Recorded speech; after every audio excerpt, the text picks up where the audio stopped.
ភាពច្នៃប្រឌិតមែនទែនទៅមិនមែនជាទេពកោសល្យទេប៉ុន្តែវាជាជំនាញបាទចាជាជំនាញដែលគ្រប់គ្នានៃកូនក្មេង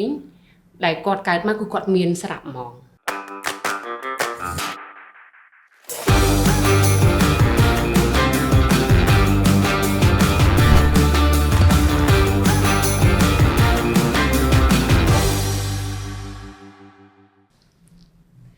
សូមគោរពនឹងជម្រាបសួរអ្នកដែលតាមដានទំព័ររបស់ធនាគារ APD សូមស្វាគមន៍មកកាន់កម្មវិធី The Signature Talkcast ដែលកម្មវិធីរបស់យើងធ្វើឡើងក្នុងគោលបំណងដើម្បីចែករំលែកនៅបទពិសោធន៍ជាក់ស្ដែងដែលបានមកពីការចូលរួមរបស់វាគ្មិនកិត្តិយសនៅក្នុងកម្មវិធីនៅក្នុងវគ្គនេះផងដែរយើងមានភ្ញៀវកិត្តិយសពិសេសមួយរូបទៀតហើយដែលគាត់គឺជាអ្នកលើកកម្ពស់សិល្បៈនៃការច្នៃប្រឌិតតាមរយៈការអប់រំកុមារ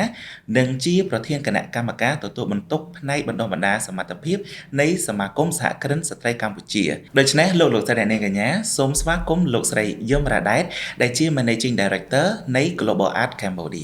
ជំរាបសួរបងចាជំរាបសួរអូនបាទសុខសប្បាយបងមួយយ៉ាងនេះចាសុខសប្បាយដែររៀងមមាញឹកតិចមួយរយៈចុងក្រោយតែយ៉ាងណាមិញសប្បាយចិត្តអរគុណច្រើនអញ្ចឹងមុននឹងយើងឈានចូលទៅការពិភាក្សាស៊ីជម្រៅតាក់ទងទៅនឹងការងាររបស់បងផ្នែកសិល្បៈនៃការច្នៃប្រឌិតអញ្ចឹងសូមសាររើត្រឡប់ថយក្រោយបន្តិចអំពីជីវិតផ្ទាល់របស់បងថាតើកត្តាអ្វីខ្លះដែលជំរុញឲ្យបងជ្រើសរើសយកសិល្បៈនៃការច្នៃប្រឌិតនិងការអប់រំកុមារនេះមែនតើទៅ back date ត្រឡប់ទៅវិញបានរ៉ាន់សម្រាប់បងបានដើរលើផ្លូវ creativity នេះជាង10ឆ្នាំមកហើយប៉ុន្តែនៅពេលមុនហ្នឹងគឺមិនទាន់ស្គាល់ហើយនឹងដឹងច្បាស់ពីអាជីវកម្មមួយនេះទេចាបងចង់ចាំបានថានៅពេលដែលបងរៀនចប់បញ្ញាបត្រដំបូងនៅសាកលវិទ្យាល័យភូមិនីតិសាស្ត្រនិងវិទ្យាសាស្ត្រសេដ្ឋកិច្ចចាដូចជានៅឆ្នាំ2006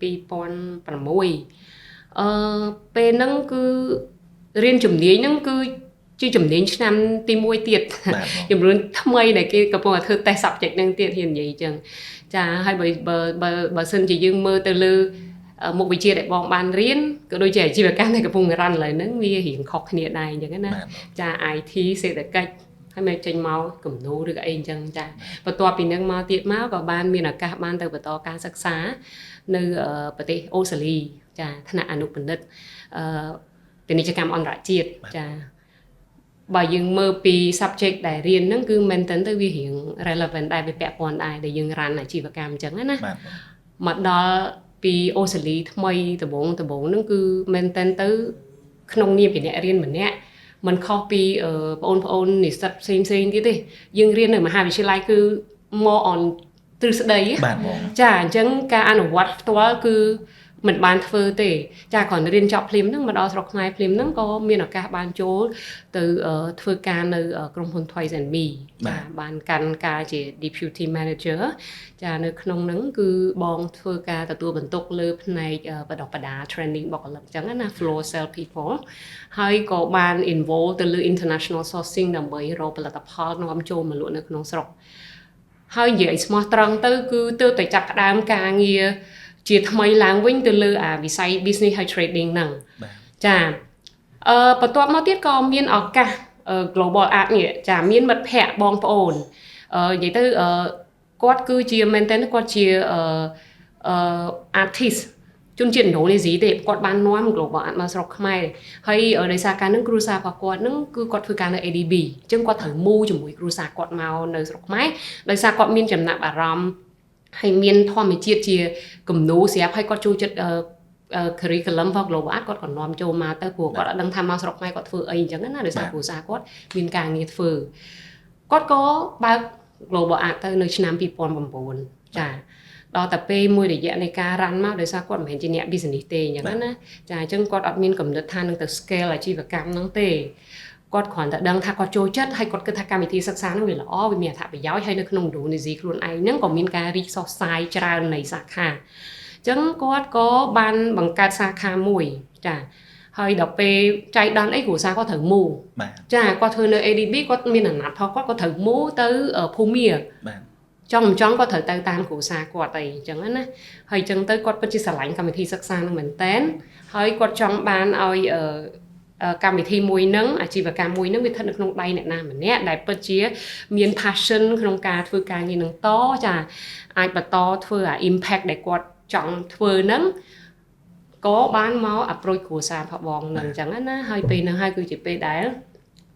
យើងទទួលបានដោយយកអត់មានបំណងថាចង់ធ្វើវាទេព្រោះអត់ដឹងថាវាជាស្អីទេដំបូងហើយខ្ញុំខ្លួនឯងផ្ទាល់ក៏មិនមែនជាអ្នកគូអ្នកផាត់អ្នកចូលចិត្តគំនូអីដែរដល់ពេលហ្នឹងចាប់ផ្ដើមស្វែងយល់ពីអាជីវកម្មហ្នឹងចាចន្លោះពេលដែលស្វែងយល់ហ្នឹងគឺis a very long journey ចាតែបើយើងដករយៈពេល COVID ចេញដែលយើងបិទវាអត់ធ្វើអីប្រទេស lockdown ហូបបន្លែហ្នឹងណាអញ្ចឹងសាច់ដែលធ្វើការនៅលើរ៉ាន់អាជីវកម្មហើយពង្រីកនេះគឺ11ឆ្នាំហើយក្នុង Global Art ចាមកទល់ពេលនេះគឺមានអារម្មណ៍ថាជ្រួតជ្រាបនៅក្នុងសរសៃឈាមហើយហ្នឹងហើយដោយសារបានដឹងពី business model របស់ Global Art បានដឹងពី network បានដឹងពី core value របស់យើងក៏ដូចជាចង់ចែករំលែកថាការធ្វើការរបស់ពួកយើងវប្បធម៌របស់ពួកយើងគឺ creativity វា partly entertainment វា partly education យើង focus ទៅលើការបង្រៀនផងដំណើរគ្នាហ្នឹងគឺវាមានជាការបញ្ចូលនៅដូចថាក្មេងៗគាត់អាចរៀនដោយមិនមានសម្ពាធចាហើយវាជាកម្មវិធីធ្វើឲ្យគាត់សប្បាយហើយក្នុងដំណើរគ្នាហ្នឹងធ្វើឲ្យគាត់បណ្ដុះភាពច្នៃប្រឌិតគាត់ផងដែរចាបាទអញ្ចឹងបងត្រឡប់ទៅវិញនៅក្នុងឆ្នាំ2010ដូចបងបានលើកឡើង10 11ហ្នឹងតើបងយល់ឃើញថាភាពច្នៃប្រឌិតរបស់ក្មេងៗនៅជំនាន់ហ្នឹងមានរូបភាពបែបម៉េចដែរបើយើងនិយាយពីថា creativity ឬក៏ម៉ែឪភាគច្រើនគឺគាត់អត់សូវយល់ថាគំនូនឹងវាពាក់ព័ន្ធទៅនឹង creativity របៀបម៉េចទេអញ្ចឹងគាត់អត់សូវឲ្យតម្លៃទេចាparent ភាគច្រើនគាត់តែងតែយល់ថារៀនម៉ាត់រៀនដូចថារូបវិទ្យាអីអក្សរសាស្ត្រអីហ្នឹងវាសំខាន់ជាងអញ្ចឹងអានេះវា more like fun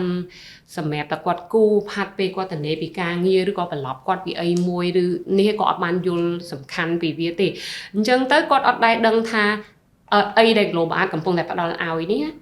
វិធីសាស្ត្រក៏ដូចជា methodology ដែលយើងធ្វើនេះគឺយើងដើម្បីបណ្ដុះភាពច្នៃប្រឌិតគាត់យល់ទេគាត់យល់ថា Global Art ហ្នឹងគ្រាន់តែជាសាលាគំនូបង្រៀនគំនូផាត់ពណ៌បាទអញ្ចឹងវាពិតជាពិបាកមែនពិបាកក្នុងការបញ្ចុះបញ្ចូលដើម្បីអាណាព្យាបាលគាត់យល់ថាហេតុអីបានជា art ហ្នឹងវា relate ជាមួយ creativity បាទចាហើយហេតុអីបាន creativity ហ្នឹងវាជាជំនួយវាជាកម្លាំងចលករកម្លាំងស្នូលក្នុងការបំពាក់បំពន់ហើយនឹង build គ្រឹះរបស់កូនគាត់ក្នុងការចាប់ទៅយកជំនាញអីផ្សេងទៀតអញ្ចឹងណាដែលហើយនេះឲ្យបងប្រើពាក្យថាដំណើរនោះគឺវារដាក់រដប់ហើយវាមានរឿងច្រើនវាមានការខកចិត្ត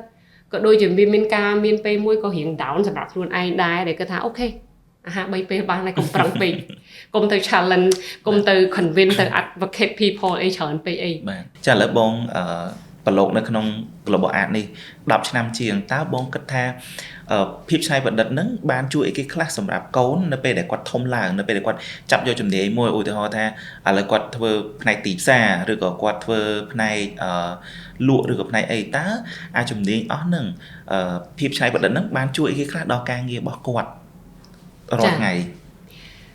នេះបើយើងយល់ឲ្យច្បាស់ពី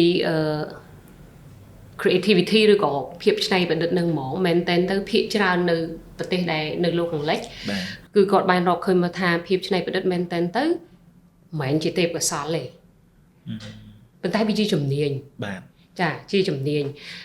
ញដែលគ្រប់គ្នានៃកូនក្មេងដែលគាត់កើតមកគឺគាត់មានស្រាប់ហ្មងហេតុអីបានបងនិយាយអញ្ចឹងអានេះយើង base ទៅលើ research មួយដែលលោក George Land ណាគាត់នឹងជា doctor មួយដែលគាត់ធ្វើការឲ្យ NASA អូនស្គាល់ទេ NASA ណាចា space research ហ្នឹងហើយគាត់បានធ្វើ test មួយគាត់បានធ្វើ test មួយដើម្បីចង់ដឹងថា engineer របស់ NASA ហ្នឹងក៏ដូចជា scientist ហ្នឹងមានកម្រិតគេហៅថា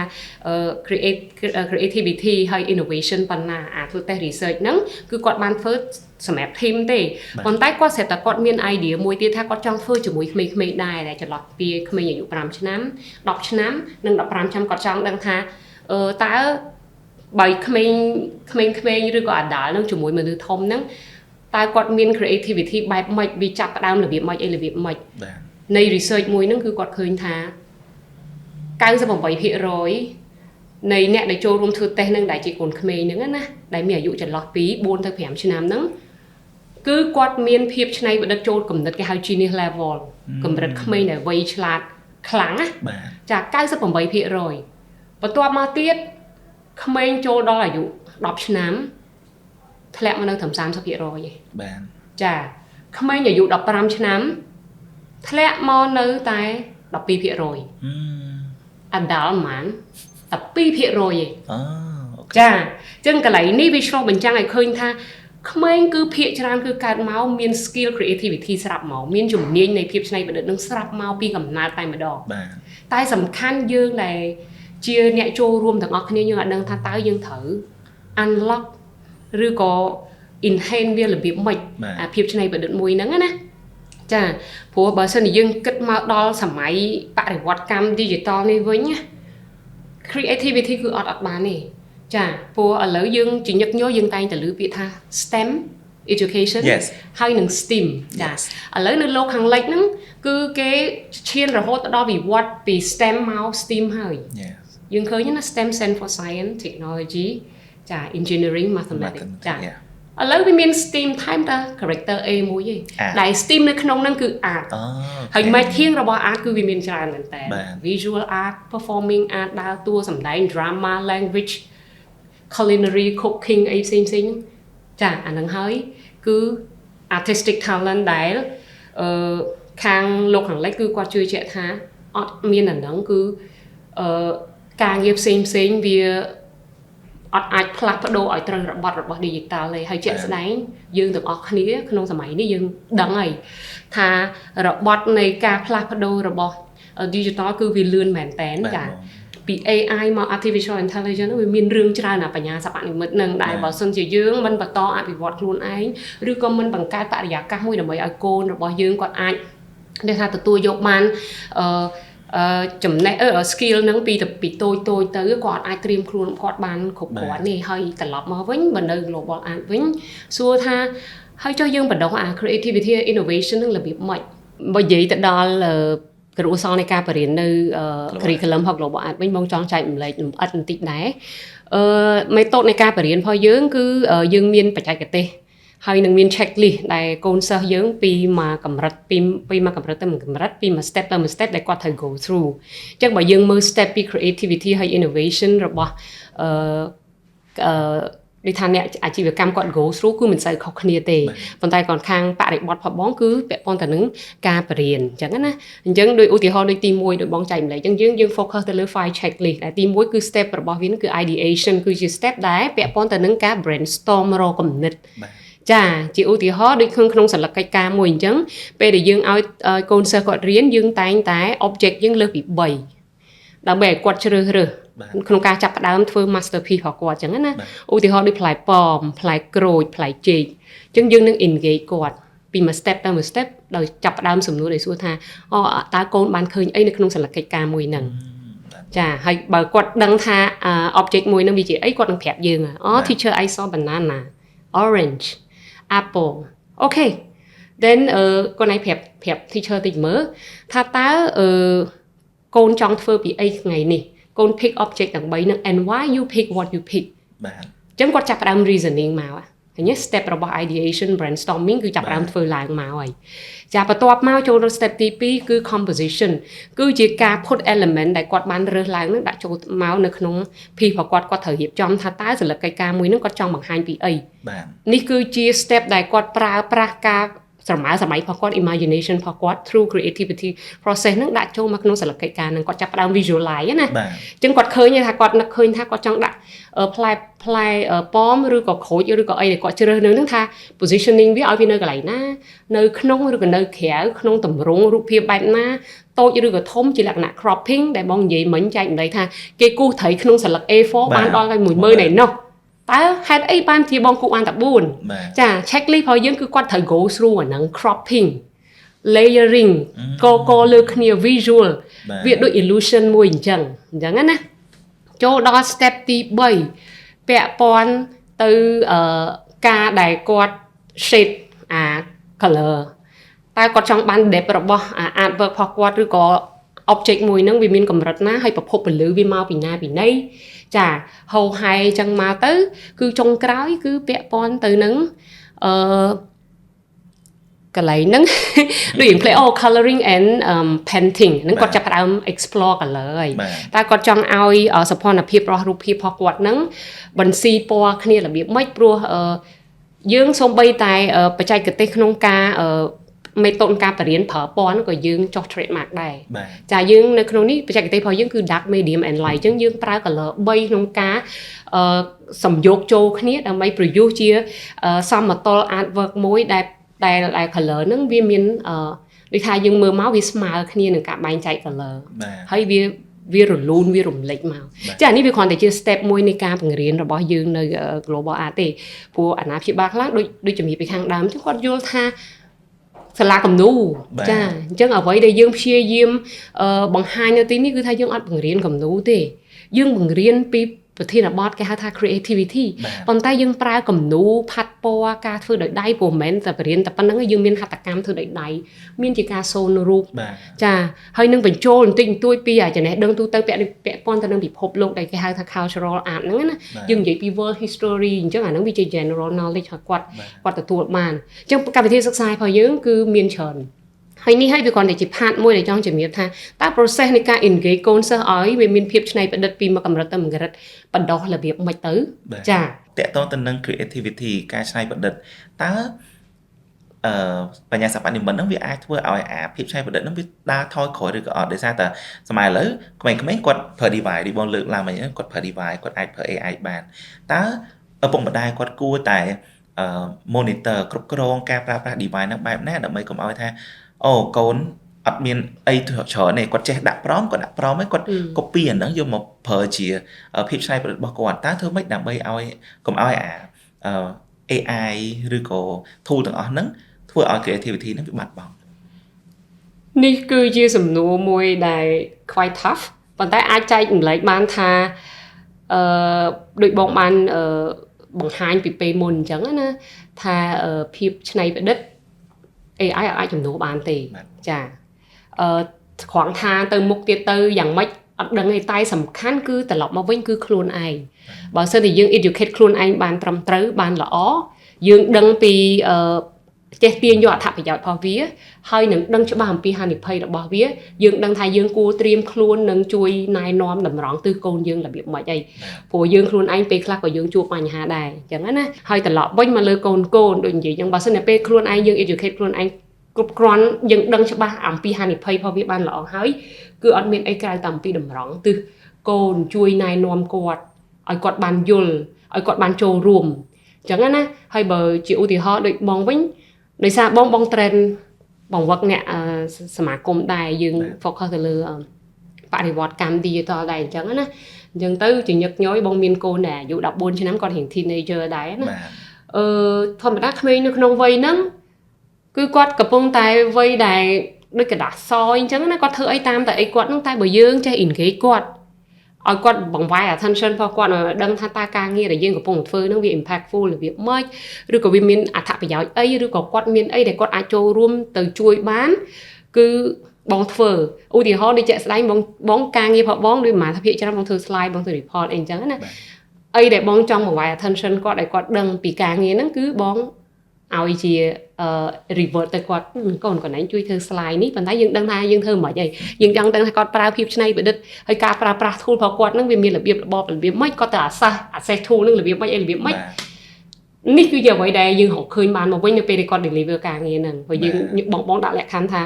កូនឯងធ្វើ presentation បានពី3 slide មកមីមកចេញជា infographic មក I give you $50 you start to work for global art ចឹងណាឧទាហរណ៍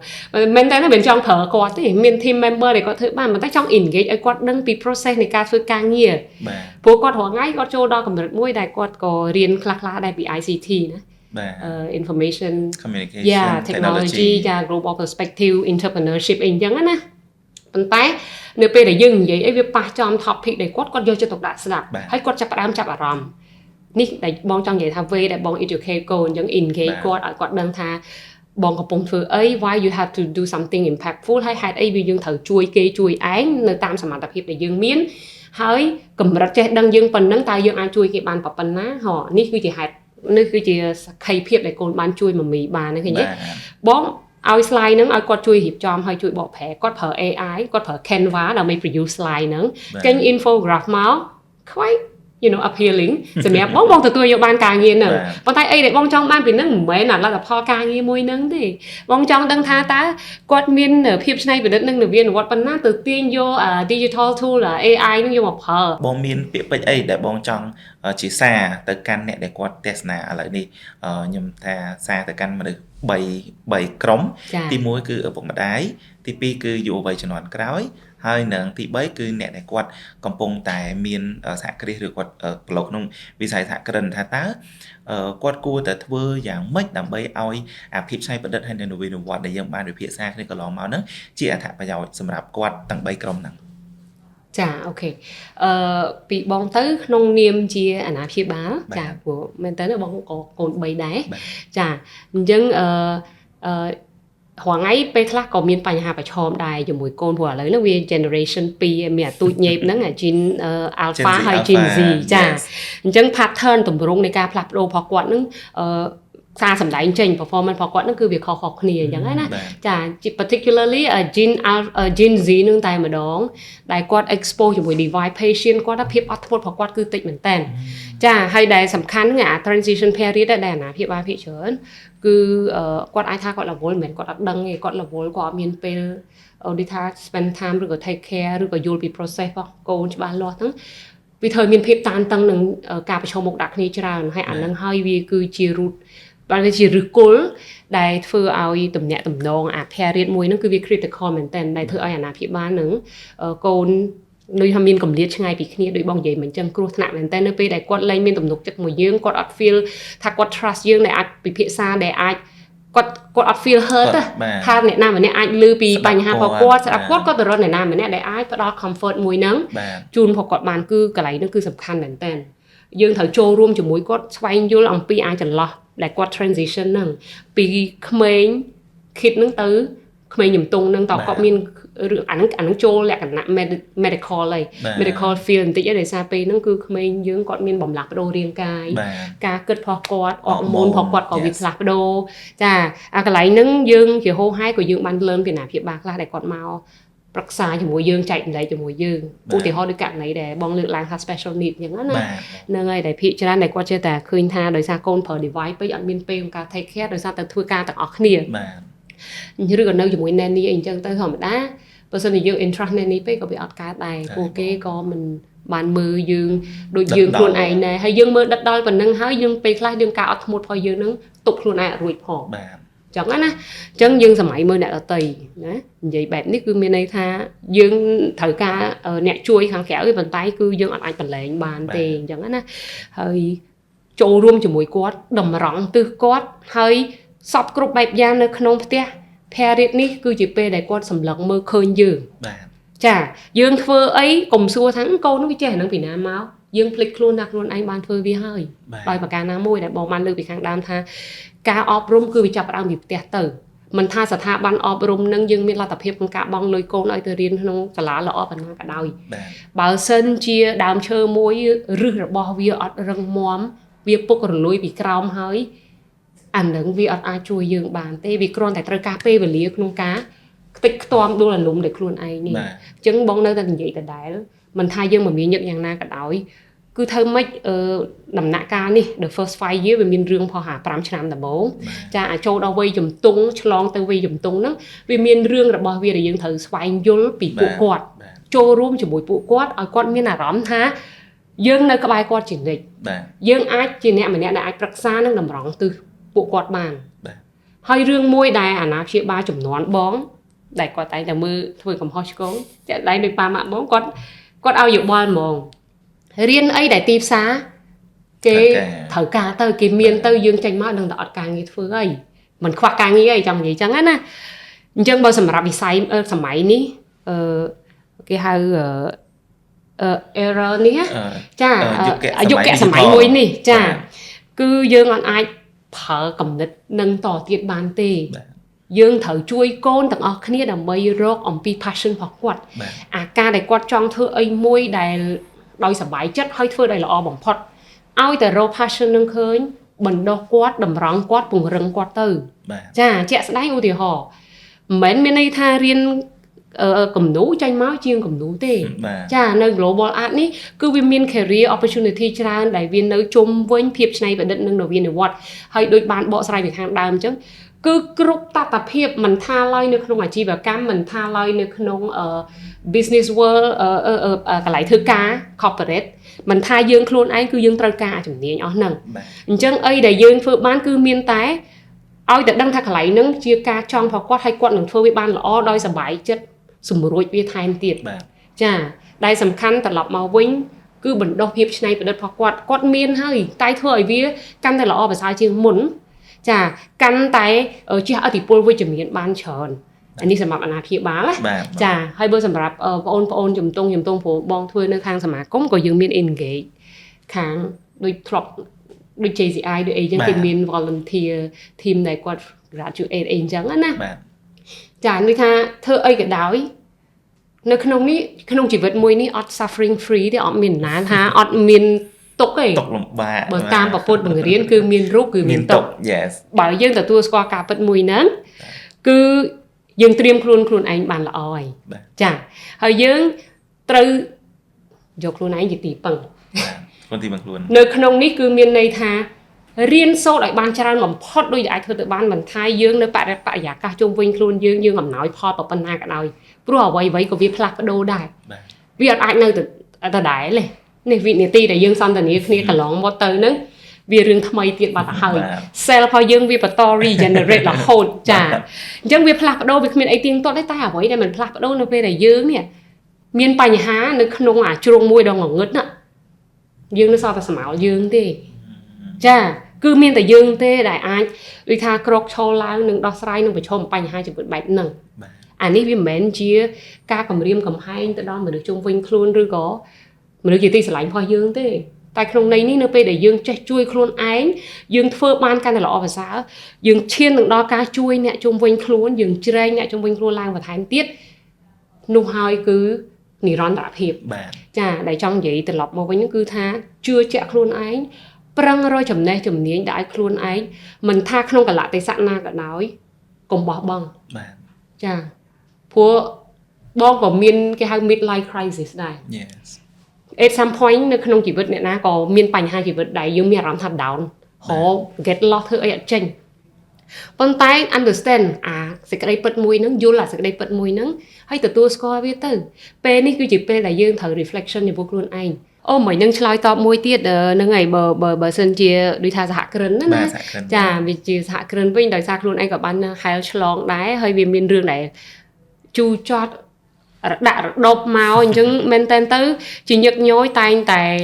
ចង់ឲ្យគេនឹងចំណេញពេលវេលាជាងមុនបើឧទាហរណ៍ដូចបងអញ្ចឹងបងដើរ5-10ឆ្នាំឬក៏20ឆ្នាំតម្រាំបងបាន discover ចំណុចណាមួយដែលអាចធ្វើឲ្យការធ្វើដំណើរនោះវាកាន់តែខ្លីជាងមុនគឺបងចូលចិត្តចែកម្លែកណាអញ្ចឹងហើយមិនចង់និយាយថាការធ្វើជាម្ចាស់អាជីវកម្មនិយាយទៅវាមានរឿងច្រើនដែលយើងត្រូវដោះស្រាយមានបន្ទុកមានទំនួលខុសត្រូវច្រើនឧទាហរណ៍ជាក់ស្ដែងដែលចិត្តយើងបំផុតហ្នឹងគឺ team member នៅក្រោមអាវ៉ាត់យើងនឹងឯងចាអានឹងបងនិយាយសំដៅទៅលើ leadership ចាព្រោះយើងជាថ្នាក់ដឹកនាំអានឹងវា set tone របស់យើងទៅដល់កូនចៅរបស់យើងអីចឹងតែយើងចង់បណ្ដុះគុណតម្លៃអីនៅក្នុងស្ថាប័នរបស់យើងចាអានឹងកន្លែងហ្នឹងអ្នកចំនួនក្រោយដែលជាសហគ្រិនហ្នឹងគាត់ត្រូវយកចិត្តទុកដាក់មែនតែនចា view ទៅលើបរិយាកាសធ្វើការងារណាព្រោះ at the end of the day គឺយើង deal ជាមួយមនុស្សចាភាពជោគជ័យមិនថាដូចនិយាយពីខាងដើមប្រដាក់យើងមាននវានុវត្តន៍ប៉ុណ្ណាមិនថាប្រតិបត្តិការអាជីវកម្មយើងវារលូនហើយវាមានទំនើបកម្មបែបណាបើសិនជាតំណែងតំណងយើងជាមួយនេះ core person មនុស្សរបស់យើងវាអត់សង់តង់ក៏វាអត់ទៅមុខដែរអញ្ចឹងណាអញ្ចឹងគាត់ត្រូវតដែលគឺ educate ខ្លួនឯងឲ្យបានច្រើនបំផុតហើយនឹងដឹងពីទំនោរការងារសង្គមការវិវត្តផលបច្ចេកវិទ្យាវាដល់ណានៃហើយរកវិធីក្នុងការបដោះខ្លួនឯងបន្ថែមទៀតដូចជាការចូលរួមអង្គប្រជុំសិក្ខាសាលាឬក៏ឱកាសចែកម្លែកអីផ្សេងដើម្បីស្ដាប់អ្នកជំនាញគាត់ចែកម្លែកចាឧទាហរណ៍ដូចខាងបងនៅខាងសមាគមអញ្ចឹងគឺជារៀងរាល់ខែយើងតែងតែមានកម្មវិធីចែកម្លែក ដែលអញ្ជើញ speaker ដែលមកពីវិស័យផ្សេងដែលគាត់នោះគឺអនុវត្តផ្ទាល់មានបទពិសោធន៍ផ្ទាល់ហ្មងមិនមែនមានន័យថាបទពិសោធន៍របស់គេយើងយកមក apply ទាំងស្រុងទេប៉ុន្តែពេលខ្លះរឿងខ្លះវាអត់ទាន់បានកើតឡើងមកដល់ស្ថាប័នយើងផងតែនៅពេលណាដែលយើងបានដឹងបានអីទៅយើងក៏មាននិយាយថាការគិតចាត្រៀមខ្លួនទុកជាមុនបានល្អវាអត់មកជាលក្ខណៈ shock surprise យើងអត់ចូលចិត្តអី surprise អញ្ចឹងទេចាហើយត្រឡប់មកវិញវាជំនួយការគិតរបស់យើងឲ្យវា diverging thinking ហើយនឹងconverging thinking ការគិតមួយដែលនៅពេលដែលយើងជួបបញ្ហាពេលដែលបញ្ហានឹង stuck យើងអត់ទាន់អស់ solution ទេយើងគិតបាន360ដឺក្រេតែមិនមែនទាំងអស់គ្នាឬខ្ញុំធ្វើបានទេប៉ុន្តែគ្រាន់ថាបើសិនជាយើងទម្លាប់ការគិតរបស់យើងឲ្យបានកាន់តែ divert កាន់តែល្អអញ្ចឹងបញ្ហាមួយនៅពេលដែលដោះអត់ចេញយើងទៅរកទៀតដែរចាហើយនៅពេលដែលយើងមានដំណោះស្រាយបានច្រើនយើងមកដល់convergent thinking ហ្នឹងគឺយើងចម្រោះយកអាណាមួយដែលវាល្អចំណេញពេលវេលាថវិកាធនធាននោះហើយគឺជាអ្វីដែលសហគ្រិនគ្រប់គ្នាចង់បានយើងចង់ធ្វើឲ្យអាជីវកម្មរបស់យើងកាន់តែអាចរីកចម្រើនបានទៅមុខលឿនរលូនទាន់បរិបត្តិទាន់ការរីកចម្រើនរបស់ digital ចំណេញ organization របស់យើងវា slim ចាហើយចឹងមនុស្សធ្វើការមួយគ្នាវាមាន synergy ទាំងអស់គ្នាអញ្ចឹង leadership ការដឹកនាំគឺវាទៅលឿនហើយអរគុណបងម្ដងទៀតច្រើនចា៎មែនតើបាទសង្ឃឹមថាយើងមានឱកាសក្រោយដើម្បីជួបគ្នាទៀតស្វាគមន៍ជានិច្ចស្វាគមន៍ជានិច្ចចា៎ក្រៅនេះខ្ញុំបាទលីបសូម៉ូលីវ៉ាន់រួមទាំងលោកស្រីចា៎នាងខ្ញុំយមរ៉ាដែតសូមអរគុណនិងសូមជម្រាបលា Beyond Premier, the signature banking experience.